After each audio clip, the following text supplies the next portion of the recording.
The first stone of rebuilding the third temple has taken place. Now, more stone have been prepared. The stones are not just regular stone, it must be cut by Jews with the intentions of honoring God's name. The Jewish rabbi who prepared the stone explained that the Jews have a Torah commandment to build the temple. The Temple of God in Jerusalem is a major theme in Bible history and prophecy. Since the Second Temple was destroyed in AD 70 and the temple no longer exists in Jerusalem, many believers wonder when it will be rebuilt and exactly at what location. Well, that's what we're here for today. In today's video, we're going to discuss the rebuilding of the Temple of God and exactly at what location it's going to be rebuilt. Daniel chapter 9 verse 27. And he shall make strong covenant with many for 1 week, and for half of the week he shall put an end to sacrifice and offering. And on the wing of abominations shall come the one who makes desolate until the decreed end is poured out on the desolator. So the very first thing that we should know is why the Jewish temple is so important. The rebuilding of the Jewish temple is inexorably related to both Israel's restoration and the Messianic era. The reconstruction of the temple is significant because it will be the seat of Jesus' kingdom from which he will rule the earth. The reconstruction of the temple also indicates that Israel's adversaries have been defeated and their presence erased from the land. There have been 2 temples in Israel's history, both of which stood on the Temple Mount in Jerusalem. King Solomon erected the first temple, which was destroyed in 586 BC after Israel was exiled to Babylon. The second temple, often known as Herod's temple, was built during 538 to 515 BC and later modified by Herod right before Jesus' birth. The Romans destroyed the second temple in 70 AD. Matthew chapter 24 verse 1 through 2. Jesus left the temple area and was going away when his disciples approached him to point out the temple buildings. He said to them in reply, "You see all these things, do you not? Amen, I say to you, there will not be left a stone upon another stone that will not be thrown down." As prophesied by Jesus, the temple has not been built since then. In 691 AD, the Dome of the Rock, a Muslim shrine, was built on the Jewish Temple Mount. In 705 AD, a mosque was built on the site, which was afterwards rebuilt multiple times. The current Al-Aqsa Mosque was built in 1033 AD. The idea is that the Jews will never construct the temple somewhere else than the original Temple Mount. Hence, it will not be rebuilt until the Muslim structures are demolished and/or the Muslims relinquish sovereignty of the Temple Mount. The third temple would almost certainly have been built if those Muslim constructions had not existed.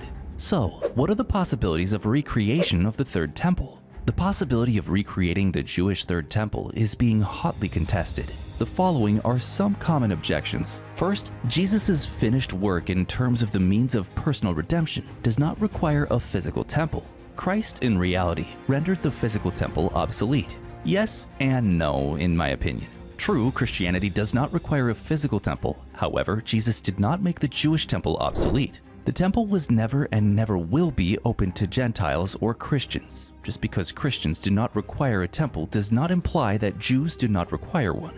Ezekiel 40 through 48 makes it plain that throughout the millennium, the Jews will minister to Christ in the temple for a national purpose rather than for personal salvation. Furthermore, the millennial temple will have a governmental purpose as well as a religious one. Second, restoring the temple by Jews suggests a restoration of the biblical law's sacrificial system. In the end times, aren't they meant to turn to Christ? The answer is yes. All of Israel will be saved once the millennium begins. Animal sacrifices will indeed restart in the restored temple. These animal sacrifices, on the other hand, have nothing to do with personal salvation or the following of Christ. It has been mentioned in Ezekiel 44 that there is a sin debt owed by national Israel for previous idolatry. As a punishment, Jews will be required to undertake religious services that Gentiles will not be required to perform. It has absolutely nothing to do with salvation. Ezekiel 44. Then said the Lord unto me, This gate shall be shut, it shall not be opened, and no man shall enter in by it, because the Lord, the God of Israel, hath entered in by it. Therefore it shall be shut.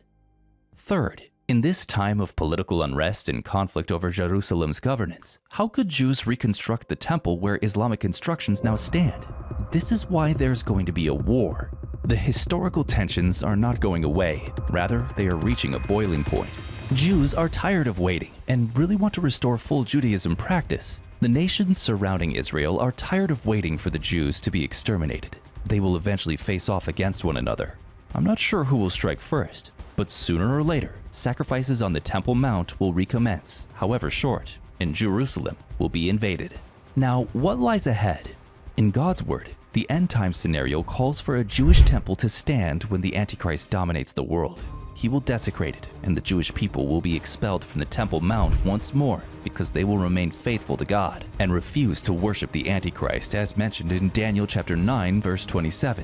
Jesus validated Daniel's prophecy in his Olivet Discourse. He referred to the desecration as an abomination of desolation and stated that it had not yet occurred. Someday, Messiah Jesus will come to Jerusalem and construct his temple on the precious plot of land from which he will rule the world. Zechariah chapter 6 verse 12. Then speak to him, saying, Thus says the Lord of hosts, saying, Behold, the man whose name is the branch. From his place he shall branch out, and he shall build the temple of the Lord. Revelation chapter 11 verse 1 through 2. Then I was given a measuring rod like a staff, and I was told, Rise and measure the temple of God, and the altar, and those who worship there, but do not measure the court outside the temple. Leave that out, for it is given over to the nations, and they will trample the holy city for 42 months. Now, another important question rises here, and that is regarding the location of the temple. Where exactly is the third temple going to be built? This is a reference to recent news regarding the continuing finding of ruins outside the walls of Jerusalem's old city. The digs here actually began in the late 1800s. The majority of the people are Palestinian Arabs, and they refer to the area as Wadi Helweh, though Israeli authorities renamed it City of David after 1967. There are several passages in the Bible that use this name, including this one, 2 Samuel chapter 5 verse 9. Then David dwelt in the stronghold and called it the City of David, and David built all around from the Millo and inward. The City of David is presently one of the most excavated archaeological sites in Israel. The phrase David built all around is intriguing because subsequent discoveries have revealed the ruins of 5 other urban sites linked by roadways dating back to 1000 BC, around the period of King David's reign. The design and details of the cities are all identical. Some archaeologists and researchers see this as evidence of a complex monarchy centered on a central stronghold that could have belonged to David. Some reports and videos claim new information about the true temple location relating to the City of David. Some researchers believe that the original temple, erected by King Solomon, was placed in a cave, a different location than what is popularly assumed to be the location today. So right now, the only thing that will matter when the temple is restored is what the Jews believe about its proper position. They will select where it will be built. They currently believe that the Dome of the Rock, a Muslim shrine, rests on the original temple location. According to the Temple Institute of Jerusalem's website, that is the rock. In either case, the Dome of the Rock must no longer exist in order for the temple to be reconstructed. The Dome of the Rock is probably going to be the place where the third temple is thought to be rebuilt. Just keep in mind that this Dome of the Rock is not a mosque, but an Islamic building. Some people suggest that a Jewish temple could stand alongside it. However, the majority of the Jewish leaders claim that in order for the third temple to be rebuilt, the Dome of the Rock must be removed. With that, we'll end our video here. Let us know what your thoughts are on this in the comments below. If you enjoyed today's video, then make sure to like the video, and don't forget to subscribe to our channel to keep up with the most amazing content. Thanks for watching, and we'll see you next time.